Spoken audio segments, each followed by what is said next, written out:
Hello रिया, बेटा निधि को निकले हुए 2 घंटे हो गए, लेकिन वो अभी तक घर नहीं पहुंची है।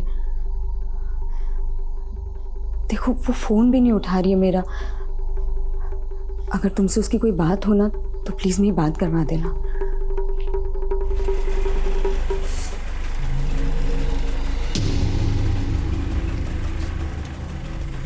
निधि, कहाँ थी तू? कब से फोन ट्राई कर रही हूँ। तुझे पता मैं कितना डर गई थी और मेरा फोन क्यों नहीं उठा रही थी तू? माँ, मैं ड्राइव कर रही थी। अरे ड्राइव कर रही थी तो क्या हुआ, एक बार फोन तो देख सकती है ना। माँ, तुम इतना डरती क्यों हो? एक काम करो, तुम ना योगा किया करो। देख निधि, ये बात ना मजाक में तू।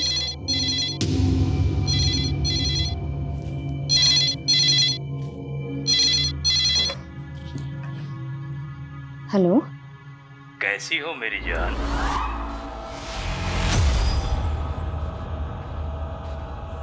कौन कौन बोल रहा है? 11 जून 2001 की रात याद है ना? मैं लौट आया हूँ, जल्दी ही मिलूंगा तुमसे मेरी जान। क्या हुआ मम्मा?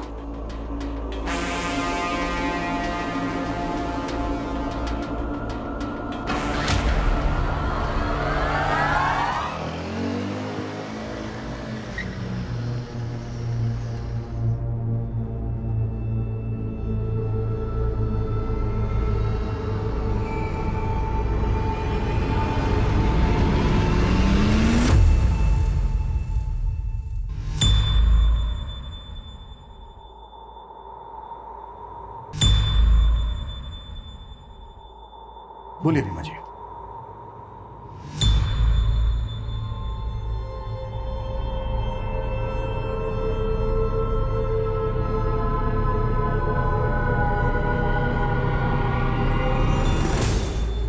रीमा जी, अगर आप कंफर्टेबल नहीं हैं तो इट्स ओके, हम फिर किसी दिन बात कर सकते हैं। सर, मेरी माँ का हुआ था 18 साल पहले।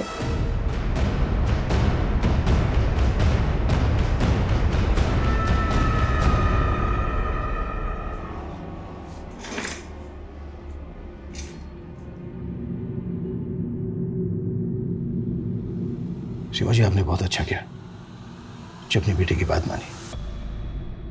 अपने गुजरे भयानक अतीत का सामना करने के लिए बहुत हिम्मत चाहिए होती है। रीमा जी, 18 साल पहले जो ये दर्दनाक घटना आपके साथ घटी, ये आप हमें डिटेल में बताइए प्लीज।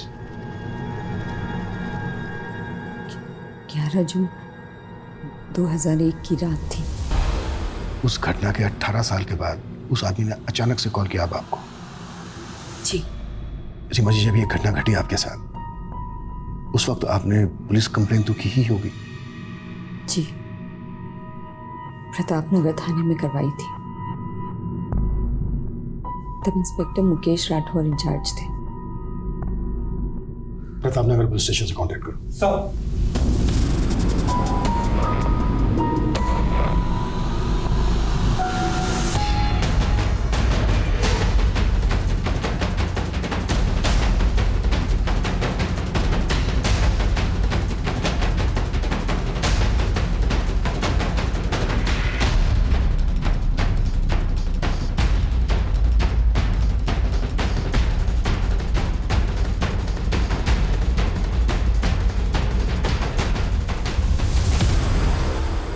दोनों स्टेटमेंट अलग है?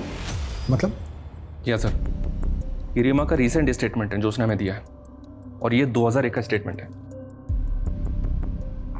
दोनों स्टेटमेंट में उसने अलग अलग कहानी सुनाई है। रेप की तारीख से लेकर हर इंसिडेंट एकदम अलग है सर। मानो दोनों केसेस एक दूसरे से बिल्कुल अलग हो। और रेप के कुछ दिन के बाद, यानी कि 17 जून 2001 को उसने प्रतापनगर थाने में रेप की शिकायत दर्ज करवाई अपने पति राजेश चौहान के साथ।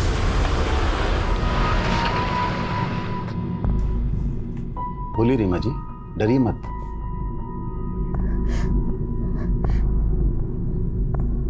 मेरा हुआ है, वो जबरदस्ती घर में घुस गया था। कौन था वो? कब हुआ है? 13 जून। पूरी बात बताइए रीमा जी। तब आप क्या कर रही थी? आपके पति कहाँ थे? इनकी नाइट ड्यूटी थी। करीबन 10 बजे मैं अपने कमरे में सो रही थी जब आप घर कब लौटे? करीब 1:30-2 बजे जब मैं घर आया तो ओए! ओए! ओए! ओए, रुक साले! ओए! एक मिनट। रेप 13 जून को हुआ और आप लोग रिपोर्ट लिखवाने अब आए? मैं बहुत डर गई थी। गलती रीमा की नहीं है सर, हमारी सोसाइटी ही ऐसी है जहां पर रेपिस्ट से ज्यादा रेप के विक्टिम को ताने सहने पड़ते हैं। ये 18 साल पुरानी बात है। माना इतने टाइम में आदमी काफ़ी सारी चीज़ें भूल जाता है, लेकिन रेप के वक्त रीमा का पति रीमा के साथ था या नहीं, ये वो कैसे भूल सकती है? सवाल ये उठता है मिश्रा कि 18 साल पहले जो रीमा ने स्टेटमेंट दिया था वो गलत था या अब जो हमें दिया है वो गलत है? हमें दोनों स्टेटमेंट वेरीफाई करने होंगे। सर रीमा चौहान के कॉल रिकॉर्ड्स आ गए। रीमा को उस रात 11 बजे साउथ दिल्ली के लैंडलाइन से कॉल आया था। दिल्ली पुलिस से कांटेक्ट करो, पता करो वो आदमी कौन था जिसने कॉल किया था।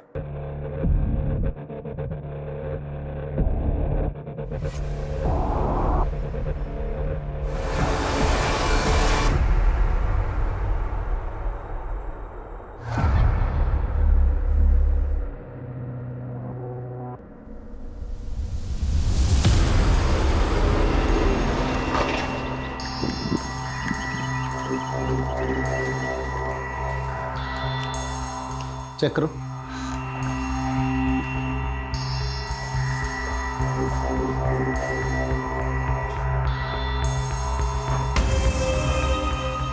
उसने यहाँ मेरे साथ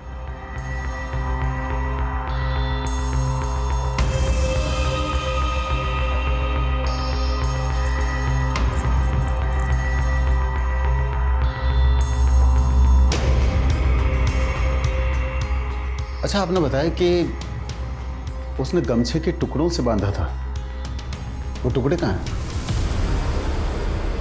जी वो तो वो अपने साथ ले गया।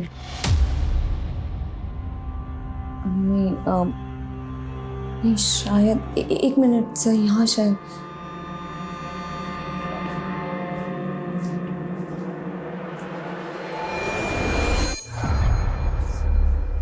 ये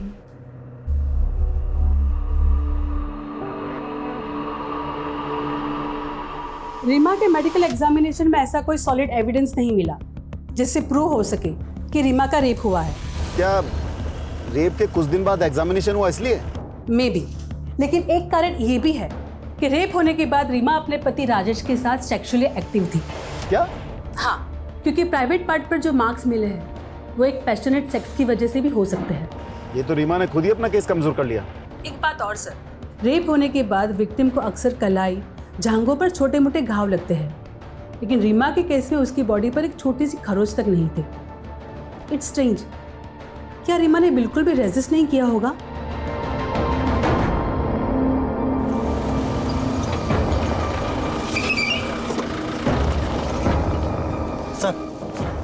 सर आपको एक बात बतानी थी। क्या?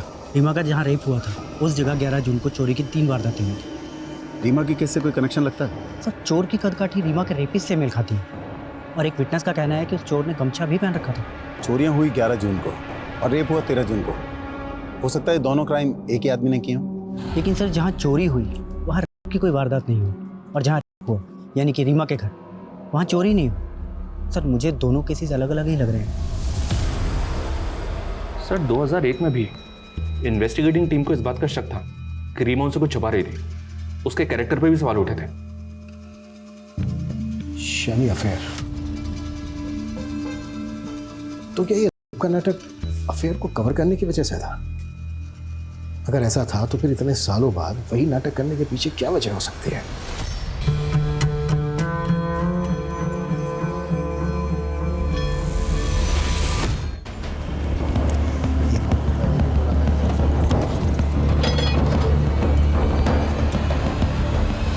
सर आप हम लोगों पर ही शक कर रहे हैं। मेरी बीवी के साथ गलत हुआ सर, और आप लोग। राजेश, मैं तुम्हारा फ्रस्ट्रेशन समझता हूँ, पर सवाल खड़े हो रहे हैं। तुमने एफआईआर फाइल करने में देरी की। सर मैंने बताया था ना कि रीमा डरी हुई थी। यही नहीं, रीमा का रेप होने के बाद भी तुम और रीमा सेक्सुअली एक्टिव थे। ये कोई मामूली बात नहीं है राजेश। तब मुझे पता ही नहीं था कि रीमा के साथ में रेप हुआ है। क्या? उस रात जब मैं गमछे वाले आदमी के पीछे भागा, वो हाथ नहीं आया, तो मैं भाग कर घर वापस आया। मेरे को बहुत चिंता हो रही थी रीमा को लेकर। रीमा, रीमा, राजेश, रीमा, राजेश वो डरने की कोई बात नहीं। भाग गया वो। तुम्हें कुछ हुआ तो नहीं? ठीक तो ना? तुम चिंता मत करो, मैंने अपने आप को बाथरूम में बंद कर लिया था। थैंक गॉड, थैंक गॉड तुम्हें कुछ हुआ नहीं। वरना रीमा को देखकर लगा ही नहीं कि उसके साथ किसी ने जबरदस्ती की है। लेकिन कुछ दिन बाद, अरे रीमा जल्दी बाहर निकलो यार, लंच बॉक्स दे दो, लेट हो रहा हूं।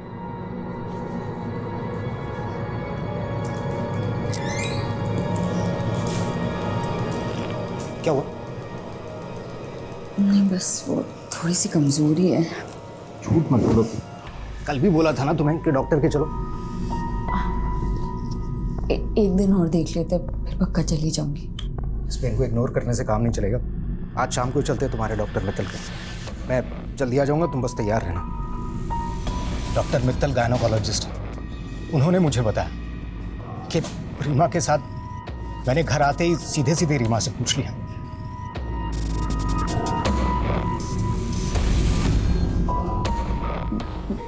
मैं डर गई थी, मुझे लगा था कि आप मुझे छोड़ दोगे। इतना भी भरोसा नहीं था मुझ पर। भूल हो गई। अरे भूल तुम्हारी नहीं है, तुम्हारे साथ गलत हुआ है। उस कमीने को तो छोड़ूंगा नहीं मैं। रीमा, हम पुलिस के पास जाएंगे। पुलिस? हाँ रीमा, हमें पुलिस के पास जाना ही होगा। अच्छा, ये गमछे वाला आदमी कौन हो सकता है? विपिन, विपिन सोनी हो सकता है सर। वो और रीमा कॉलेज में एक साथ थे। 1 साल पहले उसकी इसी शहर में नौकरी लग गई। मुझे पता चला कि मेरी गैर हाजिरी में अक्सर पुरानी दोस्ती के नाम पर वो रीमा से मिलने आता है।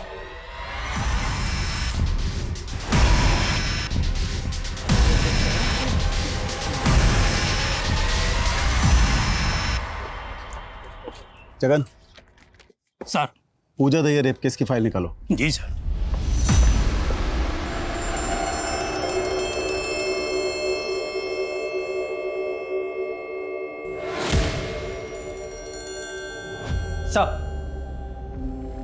सर मैंने पता किया है, राजेश की गैर हाजिरी में जो आदमी रीमा से मिलने आता था वो विपिन ही है। याद रखिए रीमा जी, पुलिस को गुमराह करना भी एक जुर्म है।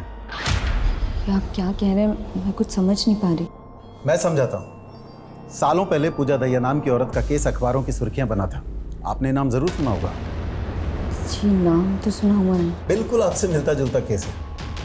आप ही की तरह उसके घर में भी मुंह पर एक गमछा बांधकर एक आदमी घुसाया था। आप ही की तरह उसके साथ जबरदस्ती की।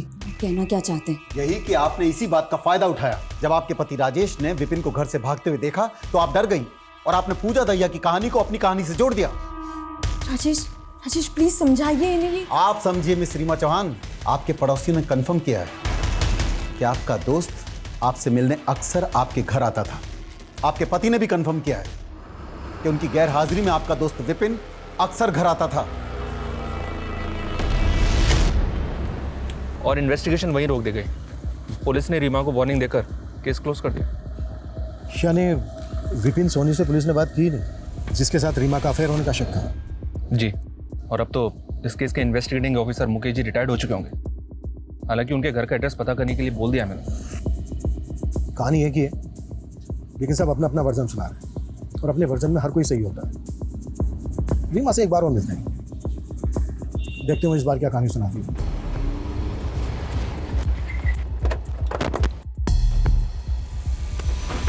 आपको मेरी बात पे यकीन नहीं है? रीमा जी, हम बातों पर नहीं सबूतों पर यकीन करते हैं। और आपकी कहानी में तो कई कहानी मिली हुई है। 18 साल पहले आपने कुछ और कहा था, आपके पति ने कुछ और कहा था, और अब आप हमें कुछ और कहानी सुना रही है। बेटा, शायद आपकी मदर आपके सामने कंफर्टेबल नहीं है, सो प्लीज। निधि तो रुक। 18 साल पहले मुझे एक बुरी बीवी माना गया था जो अपने पति को धोखा दे रही थी, जिसने अपनी रेप की झूठी कहानी सुनाई। लेकिन ये सब मैंने सिर्फ अपने पति के कहने पे किया था। हमें पुलिस की नहीं नहीं, पुलिस नहीं, पुलिस नहीं, बिल्कुल नहीं। भूल जाओ कि तुम्हारे साथ कुछ हुआ है, सब कुछ भूल जाओ। राजेश, ये आप क्या कह रहे हैं? मेरी इज्जत। यार तुम्हारी इज्जत से ज्यादा मेरा नाम, मेरा रुतबा, मेरी मर्दानगी मायने रखती है। हाथ जोड़ता हूँ, प्लीज किसी से कुछ नहीं कहोगी तुम, कुछ भी नहीं।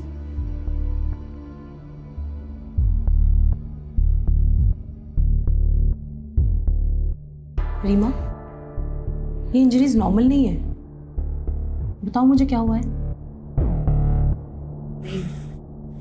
कुछ भी।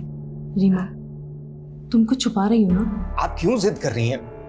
रीमा के लिए यही सही है कि वो सब कुछ भूल कर। ये भूलने वाली बात नहीं है राजेश। रीमा के साथ जो हुआ है वो गुनाह हुआ है और गुनहगार को सजा मिलना जरूरी है। तुम उसके पति हो, तुम्हें उसका साथ देना चाहिए।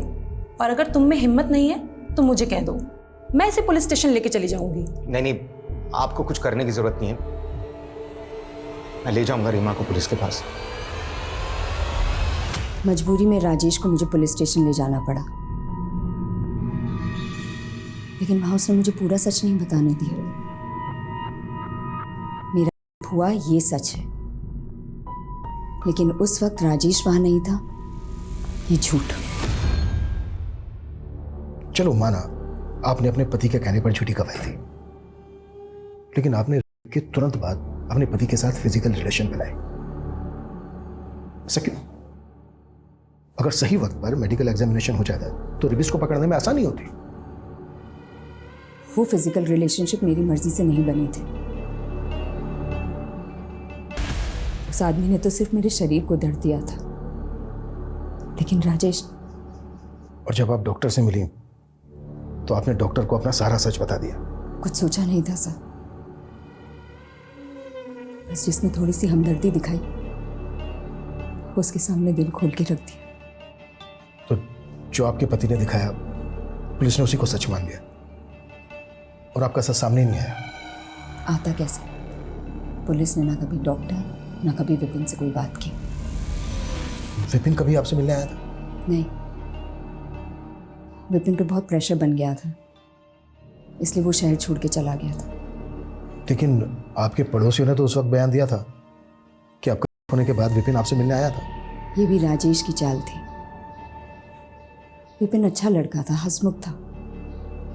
राजेश ने कहा था कि वो विपिन को मेरे पास भेजेगा ताकि मेरा मन बहल जाए, पर बाद में समझ आया ये सिर्फ राजेश का प्लान था ताकि सबकी नज़रों में मैं झूठी बन जाऊं। और वही हुआ। एक विक्टिम से ना सोसाइटी यही एक्सपेक्ट करती है कि वो मजबूर दिखे, दुखियारी दिखे। अगर वो थोड़ा सा हंस ले, नॉर्मल जीने की कोशिश करे तो पता नहीं क्या चुप जाता है लोगों को।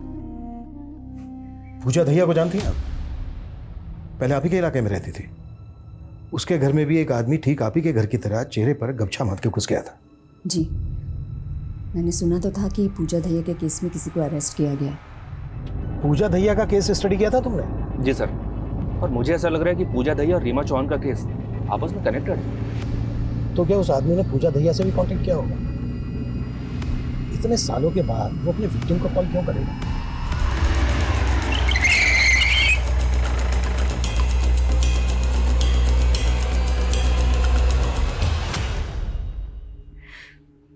मैं नहीं जानती कि वो कौन था। उसने अपना चेहरा गमछे से छुपा रखा था। उसके बोलने का तरीका, उसके कपड़े, या फिर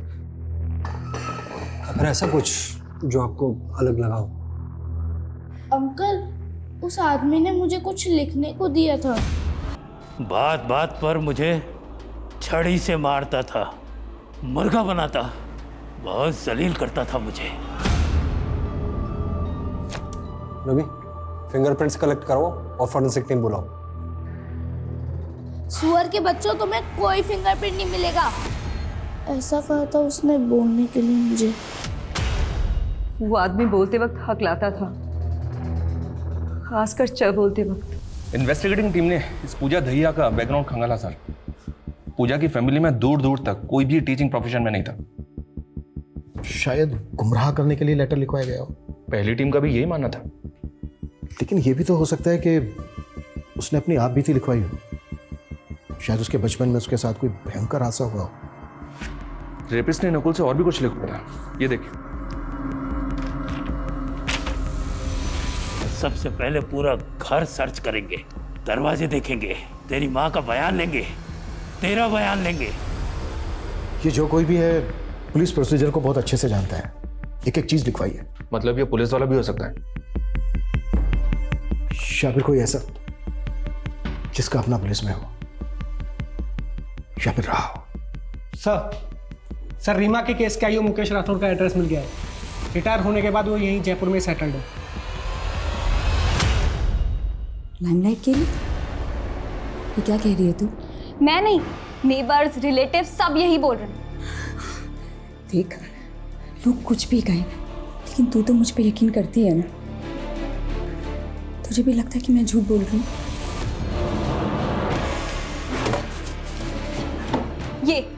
ये पापा की डायरी है ना, इसमें भी यही लिखा है कि आप अटेंशन पाने के लिए कुछ भी कर सकती हो।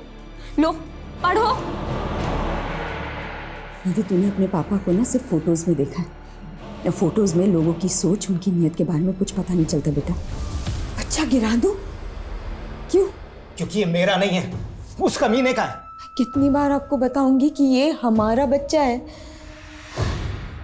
ये मुझसे बेहतर और कौन जान सकता है? अरे मुझे कुछ नहीं पता। गिरा दे ये बच्चा, हम दूसरा कर लेंगे। बहुत कोशिश की तेरे पापा ने मेरा अबॉर्शन कराने के लिए, लेकिन कोई डॉक्टर राजी नहीं हुआ। एक दिन तो तेरे पापा ने मुझे सीढ़ी से धक्का तक दे दिया था।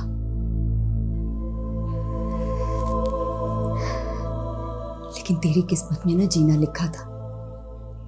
मुझे लगा तेरी शक्ल देख देख कर ना अब राजेश के अंदर का बाप जाग जाएगा। एक दिन किसी ने मजाक में उनसे कह दिया कि तेरी शक्ल उनसे नहीं मिलती। बस उस दिन वो बिल्कुल टूट गए थे। मैंने समझाने की बहुत कोशिश की, लेकिन वो एकदम खामोश हो गए थे। बदचलन, चालू, बेहया, न जाने क्या क्या कहा लोगों ने मुझे। मन तो किया कि मैं भी राजेश की तरह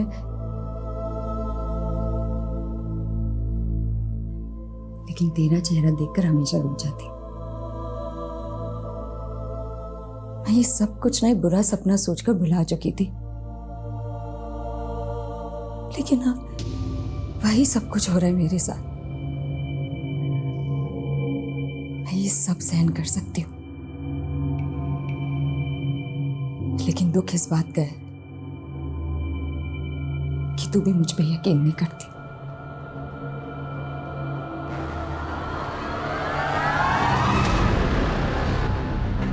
रीमा चौहान वाला केस, हाँ याद है मुझे। इस मामले में हमसे जो कुछ बन पड़ा हमने किया। यहाँ तक कि 2003 में अलग अलग पेट्रोलिंग टीम बनाई उस लोकेलिटी पर नजर रखने के लिए।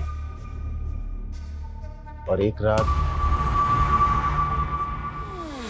रुक रुक, गाड़ी पीछे ले, पीछे ले। जी सर। रुक। कौन हुआ? क्या कर रहा है? रुक रुक रुक, वरना गोली मार दूंगा। रुक, इधर आ, पास में। गमछा निकाल मुंह से। भले ही दूर से सही, पर आपने उसे देखा था। कोई ऐसी खास निशानी जो आपको याद हो? अंधेरा बहुत था, कुछ खास देख नहीं पाया। हाँ, जिस तरह से फुर्ती से उसने मुझ पर गोली चलाई, पक्का कोई ट्रेंड आदमी था। कोई पुलिस वाला? हाँ, शक तो मुझे भी था। मुझे लगा या तो कोई पुलिस वाला है या पुलिस वालों के साथ मेलजोल जरूर रहा होगा।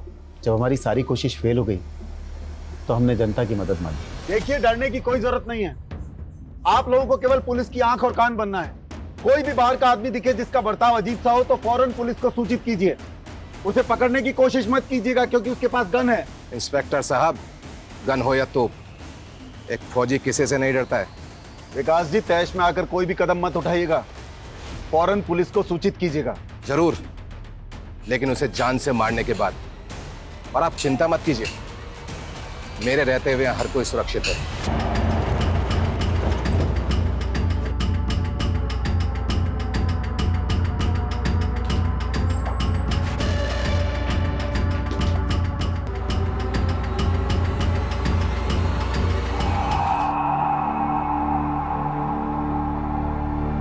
हमने 3-4 स्केच बनवाए। हैरानी की बात यह थी कि उनमें से एक स्केच हमारे खबरी अंगद से मिलता जुलता था। आपने अंगद को अरेस्ट किया था? फौरन धर दबोचा। तलाशी लो उसके घर की। साहब, घर का कोना कोना छान मारो। साहब, मेरे घर की तलाशी क्यों ले रहे हैं साहब आप?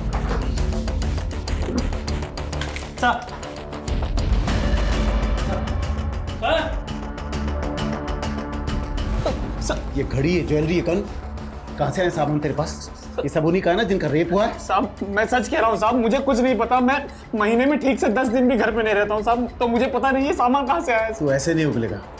नहीं, चलो इसे थाने। तो फिर अंगद को आपने रीमा के केस से कनेक्ट क्यों कैसे करते? एक तो अंगद ने कभी अपना जुर्म कबूल नहीं किया, दूसरे रीमा तब तक अपनी बेटी के साथ शहर छोड़कर जा चुकी थी।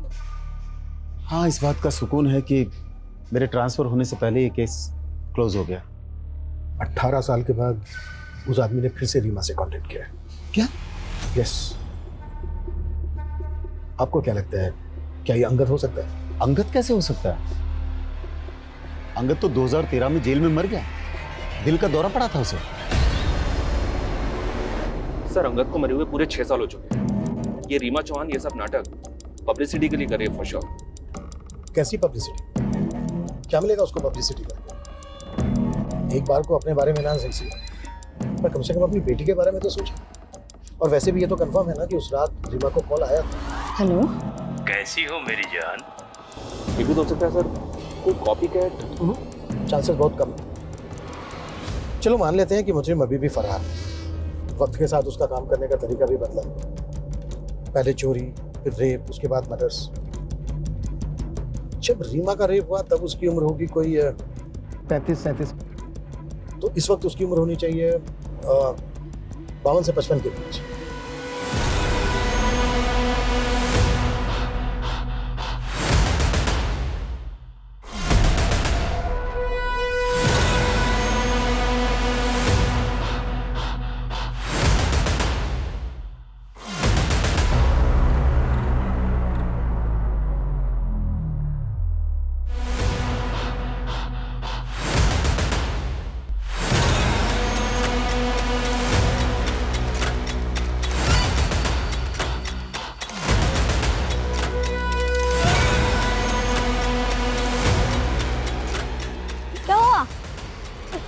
आप रो क्यों रहे हो?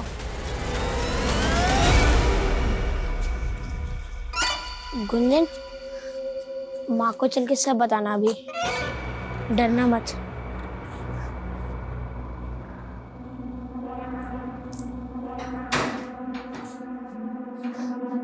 आ गए तुम लोग खेलकर? आ जाओ, भूख लगी होगी है ना?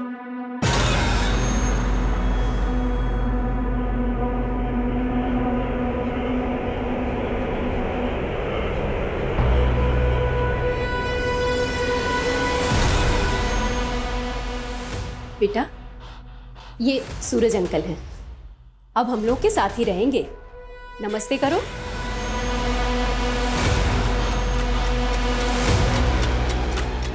बड़े प्यारे बच्चे हैं तुम्हारे। सर, जितना हमने सोचा था उससे कहीं ज्यादा बड़ा मामला निकला। ये तो सबसे पुराना केस 28 साल पहले का है। इतने अरसे में 51 ऐसे रेप केसेस मिले हैं जिनमें सेम मोडस ऑपरेंडी का इस्तेमाल हुआ है। इसके अलावा 13 मर्डर केस में और 178 लूट केस में सेम पैटर्न फॉलो हुआ है। मतलब अंगद के जेल जाने के बाद भी ये केसेस होते रहे। एरिया कौन सा था? राजस्थान के अलग अलग शहरों के केसेस हैं सर। ये 1990 से 94 तक अलवर, 1994 से 97 जोधपुर, फिर 3 सालों तक उदयपुर और उसके बाद 2004 तक जयपुर। और इनमें से कहीं भी किसी भी जगह इस आदमी के खिलाफ कोई सुराग नहीं मिला? 2004 में 3 विक्टिम से कल्प्रिट का डीएनए सैंपल कलेक्ट किया गया था। इस डीएनए को अंगद के क्लोज रिलेटिव के डीएनए से मैच करके देखो।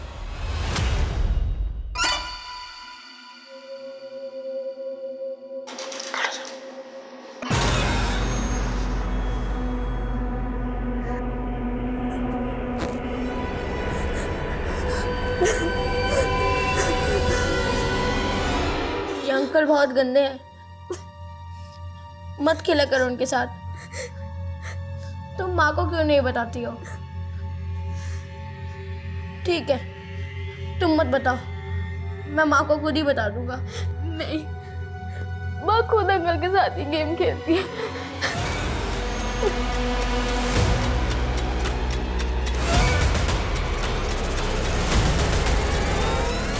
सर, डीएनए सैंपल अंगद के भाई से मैच नहीं हुआ। बेचारा अंगद पूरी जिंदगी जेल में खत्म हो गई।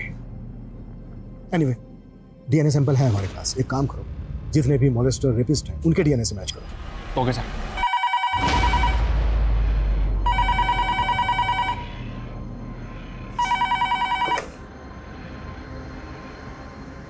हेलो।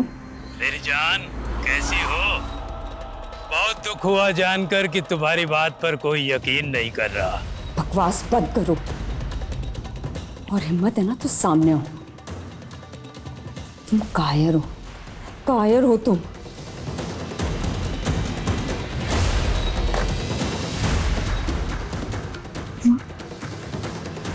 बोलोगे भी, क्या बोलना है तुम्हें?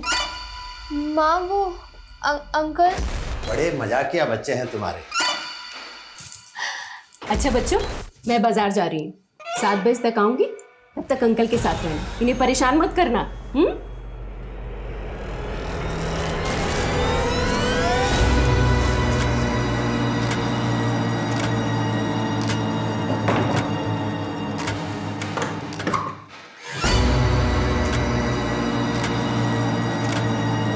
सर, डीएनए अलवर के कैदी से पार्टली मैच हो रहा है, लेकिन इसकी उम्र तो 30 साल है। फिर ये वो नहीं हो सकता।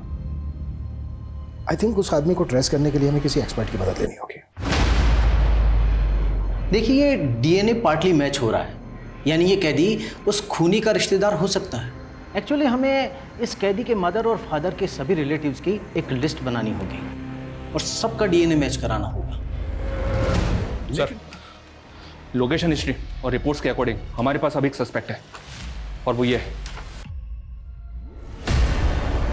माय गॉड, ये वो 30 सालों तक पुलिस की आंखों में धूल झोंकता रहा। इसको आज ही धर लेते हैं। नहीं, we have to be very careful. इसको बचने का एक भी मौका नहीं देंगे। पहले इसके खिलाफ सबूत इकट्ठा करेंगे, फिर तब बचेंगे साले को।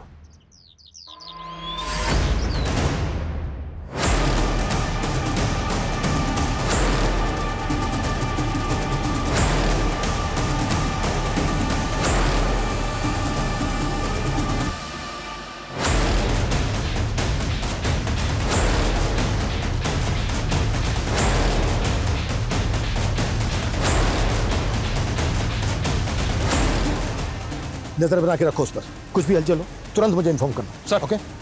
हमेशा रिपोर्ट आ गई।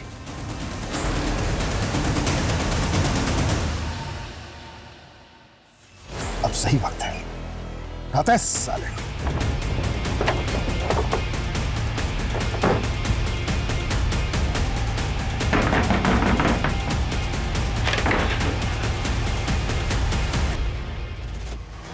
तीस सालों तक पुलिस की आंखों में बहुत धूल झोंकी है तूने। Now you are an arrest, ex policeman Jagan Shekhar.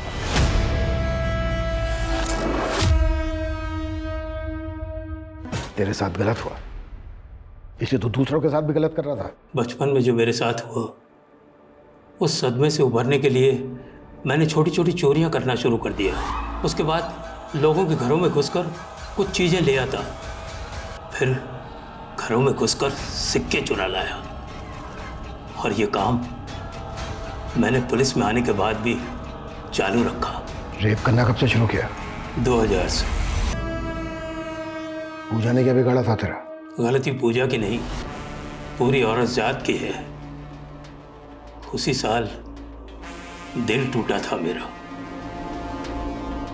कुछ दिन तो सब कुछ ठीक चलता रहा, लेकिन एक दिन वो मुझे छोड़कर किसी और के साथ चली गई। तभी से मुझे औरतों से नफरत होने लगी। और उसके बाद मैंने एक के बाद एक औरतों को शिकार बनाना शुरू कर दिया। अंगद को क्यों फंसाया? मेरे सीनियर मुकेश जी की पेट्रोलिंग बहुत तेजी से चल रही थी। मेरा काम करना बहुत मुश्किल हो गया था। मैंने सोचा अंगद को फंसाऊंगा तो पेट्रोलिंग थोड़ी ढीली हो जाएगी और मेरा काम आसान हो जाएगा। और हुआ भी वही। इतने सालों के बाद रीमा को कॉल क्यों किया? मैंने नया सोशल मीडिया का इस्तेमाल करना शुरू किया था और एक दिन उसी पर मुझे रीमा दिखी।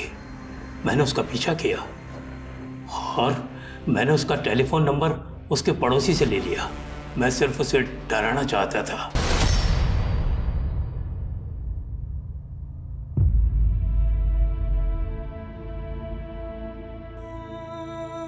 सॉरी मॉम, मैं गलत थी। आपने मेरे लिए कितने सैक्रिफाइस किए और मैं नहीं, बल्कि तूने मुझे हिम्मत दी है वापस लड़ने की। अपना जगन जैसे लोगों का खौफ है और नई सोसाइटी के तानों की फिक्र।